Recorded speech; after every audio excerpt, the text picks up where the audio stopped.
Welcome to Opinion Journal Live. I'm Mary Kissel.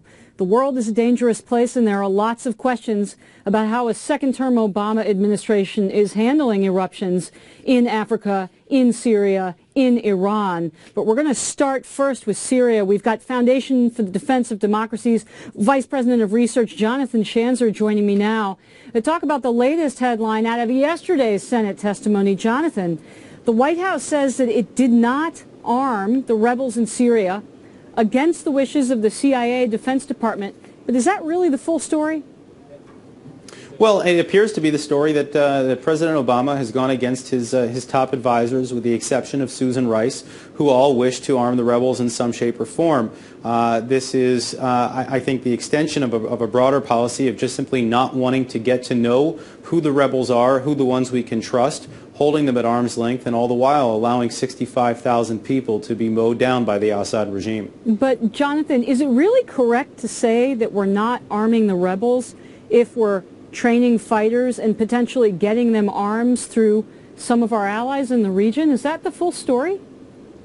Well, we're certainly subcontracting out our Syria policy. We've got the Turks, we've got the Qataris, potentially the Saudis. In other words, there are a number of regional actors who are getting involved here. The problem is that we have very little to do with exactly what's happening on the ground.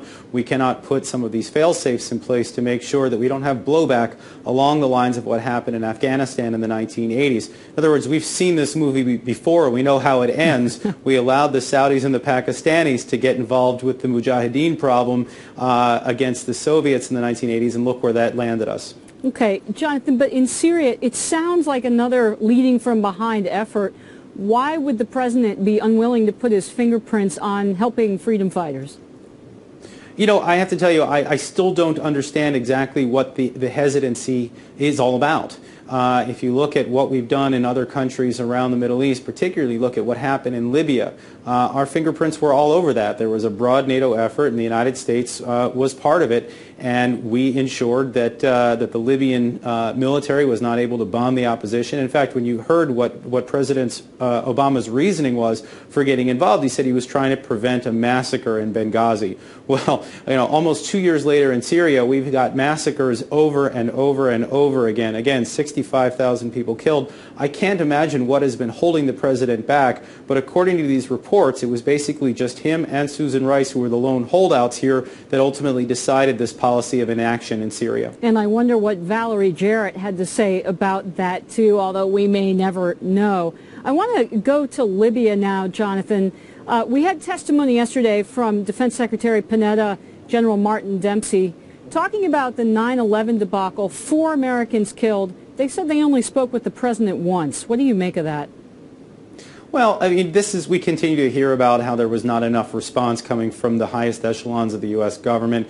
Obviously, the testimony by former Secretary of State Hillary Clinton reinforced that on some level. But the bottom line is there was a narrative that was going on within the administration that al-Qaeda was largely defeated and that al-Qaeda was on its heels. And what was happening on 9/11 of last year really flew in the face of that narrative. I think there was a sense among the top officials they didn't want to really engage on this.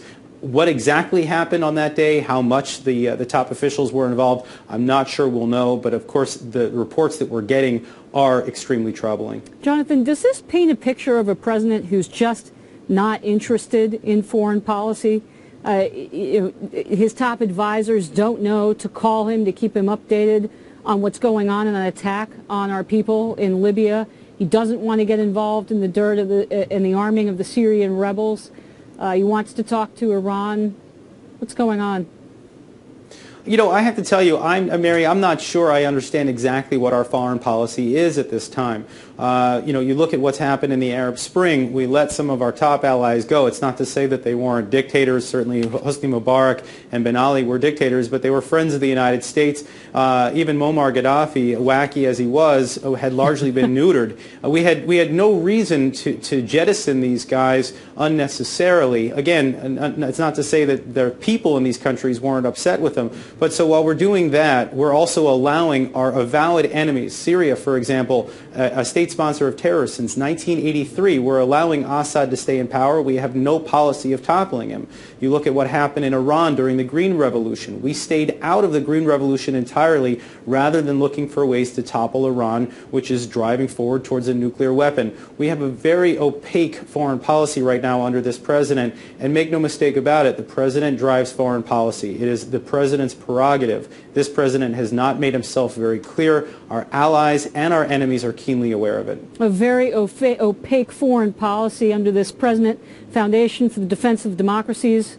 Jonathan Schanzer, thank you so much for being with us.